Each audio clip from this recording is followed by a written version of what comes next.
All right. So, hi, good morning to the three people who might watch this. There is an article in the publication Extra asterisk, um, which I don't really know about a lot about. I think it's one of these like more modern LGBTQ publications.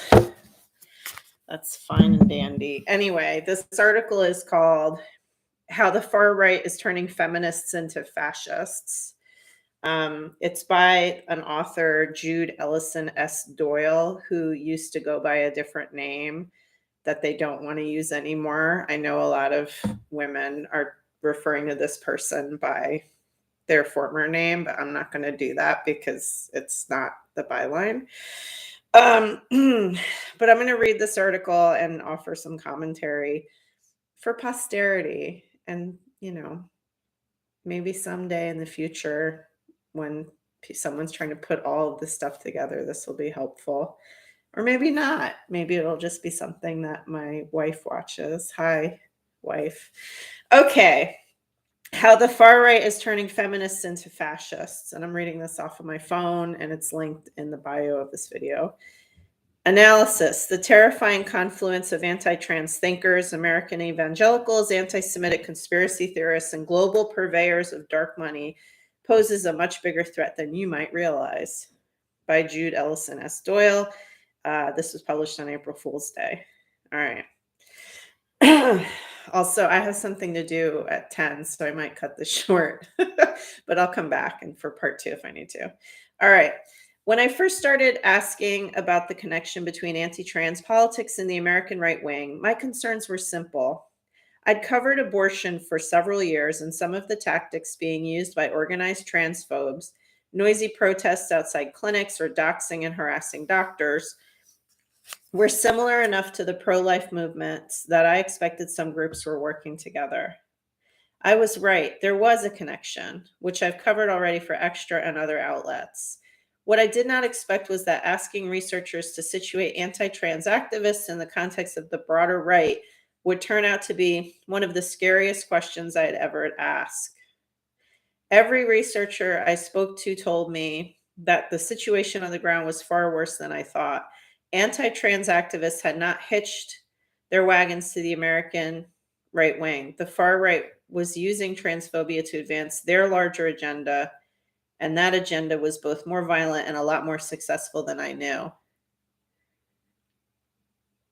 What follows is an attempt to summarize that agenda. Although the full picture, comprised as it is of activist splinter groups, bizarre conspiracy theories, social media hate campaigns, and titanic global funding initiatives, is both too complex and too weird to ever fully summarize. I'm just going to pause for a minute.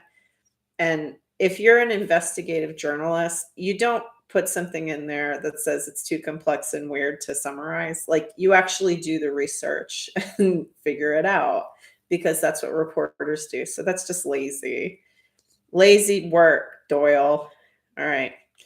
It's a story in which eco-fascists infiltrating lesbian folk festivals bump up against anti-Semitic conspiracy bloggers and Vladimir Putin's global dark money operations.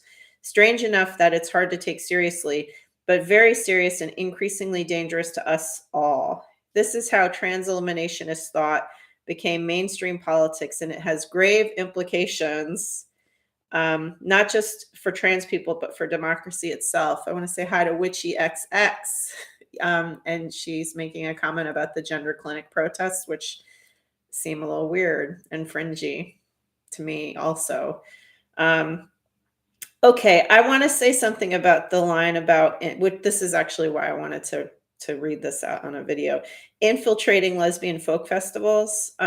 Wolf had a campsite at Michigan Women's Music Festival in 2015, and it was a separate Wolf campsite, and the people that were there from Wolf camped with Wolf, and Wolf put on its own mini festival during the event that women could go to. And I know this because I went there, and I can't remember now if I gave a talk or if I think I gave a little talk, but I could have gone to someone else's talk. I honestly don't remember.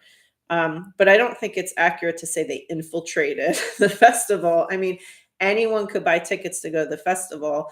And there were certainly festies that were sympathetic to Wolf and what Wolf was standing for. So that seems like a reach to say they infiltrated. And I also believe Lear Keith. I I had a conversation with Lear Keith one time, and she expressed disdain for camping.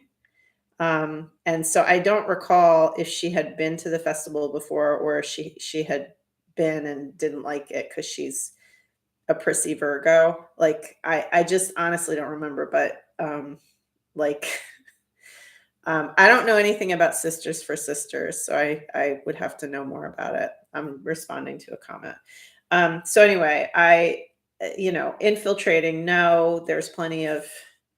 Everyone sees my coffee order. There's plenty of women who have similar politics to what Wolf had when it was founded.